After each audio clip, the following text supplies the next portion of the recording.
Good morning, good afternoon, or good evening from wherever you're watching or listening. My name is Caleb Glick. I'm a lawyer here in the great state of Texas with the Calhoun School of Law to bring you a lot of information plenty of bad folks would rather you not have. Today we're going to be providing another installation to our Federalist Papers series going on number 47. So if you haven't gone back and watched 1 through 46, I would highly encourage you to do so because one of the frequent criticisms from the late and great Justice Antonin Scalia was that modern law schools don't teach the Federalist Papers. And the reason that was a frequent criticism is because if you really want to get a holistic understanding of the U.S. Constitution, it's not requisite, but it's a very advantageous supplement to have read through the Federalist Papers. So again, not necessary to understand the U.S. Constitution, but very advantageous. And of course, understanding the U.S. Constitution is absolutely requisite if you want to fend off any sort of lawfare attacks that will be waged against you, your loved ones, or your hard-earned property. Okay, so without further ado, let's go ahead and hop on over to the Federalist Papers. The version I'm using is provided by the federalistpapersproject.org, but there are multiple institutions from which you can get a paper and digital copy of the Federalist Papers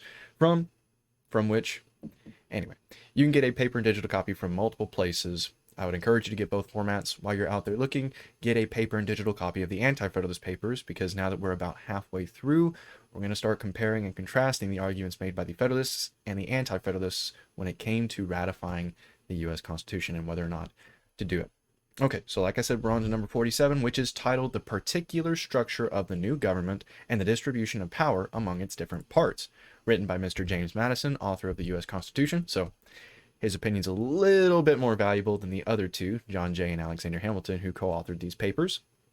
It was published in the New York Packet, Wednesday, January 30th, 1788. He says this: "To the people of the state of New York, having reviewed the general form of the proposed government and the general mass of power allotted to it, I proceed to examine the particular structure of this government and the distribution of this mass of power among its constituent parts. One of the principal objections inculcated by the more respectable adversaries to the Constitution is its supposed violation of the political maxim that the legislative, executive, and judiciary departments ought to be separate and distinct. In the structure of the federal government, no regard, it is said, seems to have been paid to this essential precaution in favor of liberty. The several departments of power are distributed and blended in such a manner as at once to destroy all symmetry and beauty of form, and to expose some of the essential parts of the edifice to the danger of being crushed by the disproportionate weight of other parts. No political truth is certainly of greater intrinsic value, or is stamped with the authority of more enlightened patrons of liberty than that on which the objection is founded. The accumulation of all powers, legislative, executive, and judiciary, in the same hands, whether of one, a few, or many, and whether hereditary, self-appointed, or elective, may justly be pronounced the very definition of tyranny. Were the federal Constitution, therefore, really chargeable with the accumulation of power, or with a mixture of powers, having a dangerous tendency to such an accumulation, no further arguments would be necessary to inspire a universal reprobation of the system. I persuade myself, however, that it will be made apparent to everyone that the charge cannot be supported, and that the maxim on which it relies has been totally misconceived and misapplied. In order to form correct ideas on this important subject, it will be proper to investigate the sense in which the preservation of liberty requires that the three great departments of power should be separate and distinct. The oracle who is always consulted and cited on this subject is the celebrated Montesquieu. If he be not the author of this invaluable precept in the science of politics, he has the merit at least of displaying and recommending it most effectually to the intention of mankind. Let us endeavor in the first place to ascertain his meaning on this point. The British Constitution was to Montesquieu what Homer has been to the didactic writers on epic poetry. As the latter have considered the work of the immortal bard as the perfect model from which the principles and rules of the epic art were to be drawn, and by which all similar works were to be judged, so this great political critic appears to have viewed the Constitution of England as the standard, or to use his own expression, as the mirror of political liberty, and to have delivered in the form of elementary truths the several characteristic principles of that particular system. That we may be sure, then, not to mistake his meaning in this case, let us recur to the source from which the maxim was drawn. On the slightest view of the British Constitution, we must perceive that the legislative, executive, and judiciary departments are by no means totally separate and distinct from each other. The executive magistrate forms an integral part of the legislative authority. He alone has the prerogative of making treaties with foreign sovereigns, which, when made, have under certain limitations the force of legislative acts. All the members of the Judiciary Department are appointed by him, can be removed by him on the address of the two houses of Parliament, and form, when he pleases to consult them, one of his constitutional councils. One branch of the legislative department forms also a great constitutional council to the executive chief, as, on another hand, it is the sole depositary of judicial power in cases of impeachment and is invested with the supreme appellate jurisdiction in all other cases. The judges, again, are so far connected with the legislative department as often to attend and participate in its deliberations, though not admitted to a legislative vote. From these facts by which Montesquieu was guided, it may clearly be inferred that in saying, quote, "There can be no liberty where the legislative and executive powers are united in the same person or body of magistrates," or, quote, "if the power of judging be not separated from the legislative and executive powers," he did not mean that these departments ought to have no partial agency in, or no control over, the acts of each other. His meaning, as his own words import, and still more conclusively as illustrated by the example in his eye, can amount to no more than this: that where the whole power of one department is exercised by the same hands which possess the whole power of another department, the fundamental principles of a free constitution are subverted. This would have been the case in the constitution examined by him if the king, who is the sole executive magistrate, had possessed also the complete legislative power or the supreme administration of justice, or if the entire legislative body had possessed the supreme judiciary or the supreme executive authority.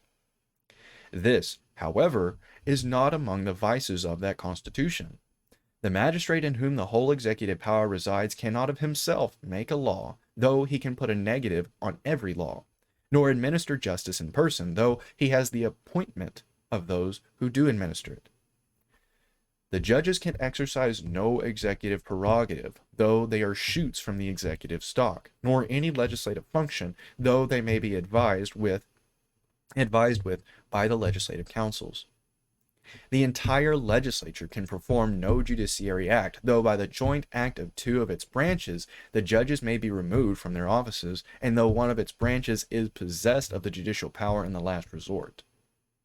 The entire legislature, again, can exercise no executive prerogative, though one of its branches constitutes the supreme executive magistracy, and another, on the impeachment of a third, can try and condemn all the subordinate officers in the executive department. The reasons on which Montesquieu grounds his maxim are a further demonstration of his meaning. Quote, "When the legislative and executive powers are united in the same person or body," says he, "there can be no liberty, because apprehensions may arise lest the same monarch or senate should enact tyrannical laws to execute them in a tyrannical manner." Again, quote, "Were the power of judging joined with the legislative, the life and liberty of the subject would be exposed to arbitrary control, for the judge would then be the legislator. Were it joined to the executive power, the judge might behave with all the violence of an oppressor." End quote. Some of these reasons are more fully explained in other passages, but briefly stated as they are here, they sufficiently establish the meaning which we have put on this celebrated maxim of this celebrated author. If we look into the constitutions of the several states, we find that notwithstanding the emphatical, and in some instances the unqualified terms in which this axiom has been laid down, there is not a single instance in which the several departments of power have been kept absolutely separate and distinct.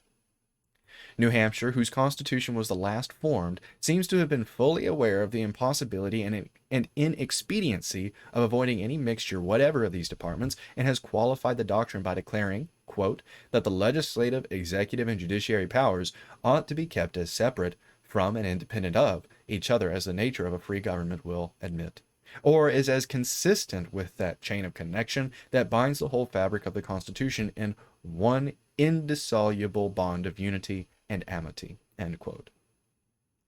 Her Constitution accordingly mixes these departments in several respects.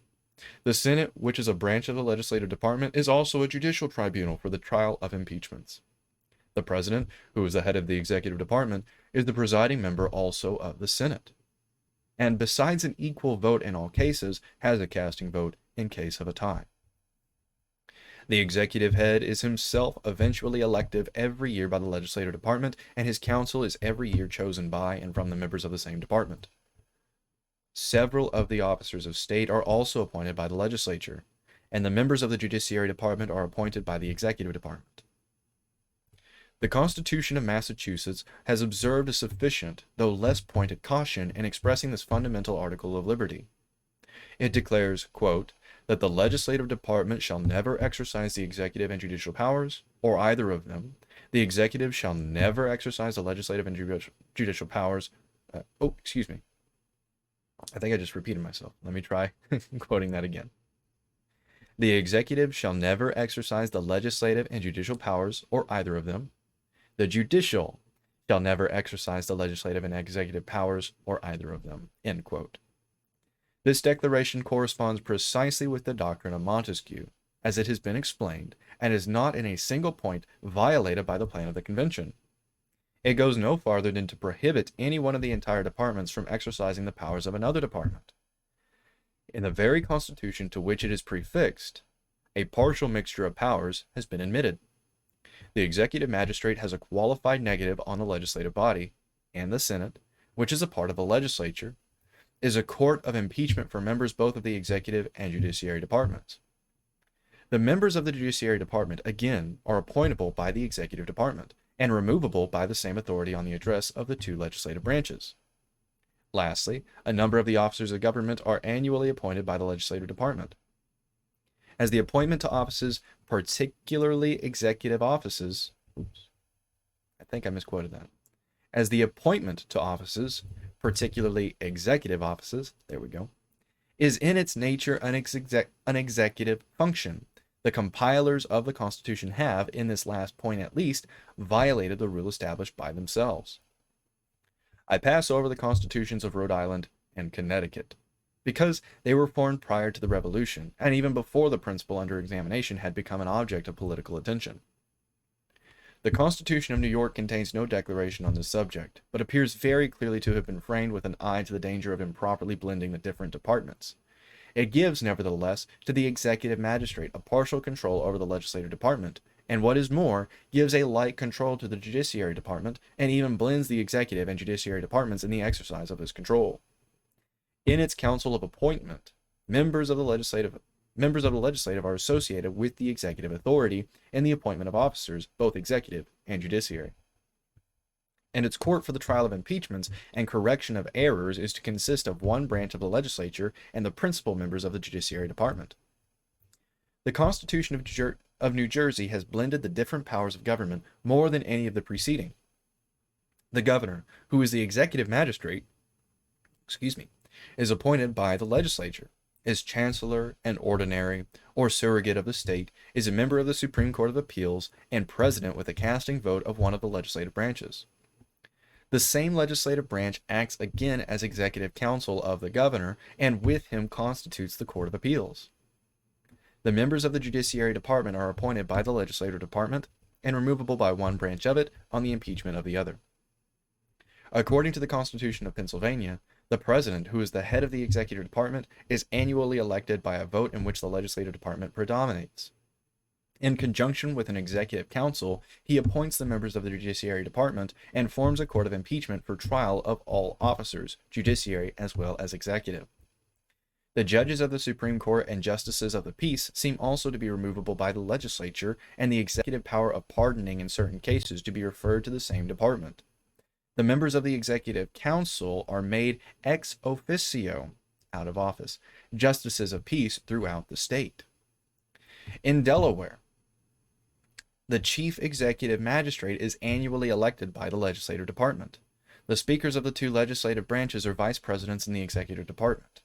The executive chief, with 6 others appointed, 3 by each of the legislative branches, constitutes the Supreme Court of Appeals. He is joined with the legislative department in the appointment of the other judges. Throughout the states, it appears that the members of the legislature may at the same time be justices of the peace. In this state, the members of one branch of it are ex officio justices of the peace, as are also the members of the Executive Council. The principal officers of the Executive Department are appointed by the legislative, and one branch of the latter forms a court of impeachments. all officers may be removed on address of a legislature. Maryland has adopted the maxim in the most unqualified terms, declaring that the legislative, executive, and judicial powers of government ought to be forever separate and distinct from each other. Her Constitution, notwithstanding, makes the executive magistrate appointable by the legislative department and the members of the judiciary by the executive department. The language of Virginia is still more pointed on this subject. Her Constitution declares, quote, that the legislative, executive, and judiciary departments shall be separate and distinct, so that neither exercise the powers properly belonging to the other, nor shall any person exercise the powers of more than one of them at the same time, except that the justices of county courts shall be eligible to either house of assembly. End quote. Yet we find not only this express exception with respect to the members of the inferior courts, but that the chief magistrate with his executive council are appointable by the legislature, that 2 members of the latter are triennially displaced at the pleasure of the legislature, and that all the principal offices, both executive and judiciary, are filled by the same department. The executive prerogative of pardon also is in one case vested in the legislative department. The Constitution of North Carolina, which declares, quote, that the legislative, executive, and supreme judicial powers of government ought to be forever separate and distinct from each other, end quote, refers at the same time to the legislative department, the appointment not only of the executive chief, but all the principal officers within both that and the judiciary department. In South Carolina, the Constitution makes the executive magistracy eligible by the legislative department. It gives to the latter also the appointment of the members of the judiciary department, including even justices of the peace and sheriffs, and the appointment of officers in the executive department, down to captains in the Army and Navy of the state. In the Constitution of Georgia, where it is declared, quote, that the legislative, executive, and judiciary departments shall be separate and distinct so that neither exercise the powers properly belonging to the other, we find that the executive department is to be filled by the appointments of the legislature, and the executive prerogative of pardon to be finally exercised by the same authority. Even justices of the peace are to be appointed by the legislature. In citing these cases in which the legislative, executive, and judiciary departments have not been kept totally separate and distinct, I wish not to be regarded as an advocate for the particular organizations of the several state governments. I am fully aware that among the many excellent principles which they exemplify, they carry strong marks of the haste and still stronger of the inexperience under which they were framed. It is but too obvious that in some instances the fundamental principle under consideration has been violated by too great a mixture, and even a fundamental principle under consideration and even an actual consideration of the different powers, and that in no instance has a competent provision been made for maintaining in practice the separation delineated on paper. What I have wished to evince is that the charge brought against the proposed Constitution of violating the sacred maxim of free government is warranted neither by the real meaning annexed to that maxim by its author, nor by the sense in which it has hitherto been understood in America. This interesting subject will be resumed in the ensuing paper.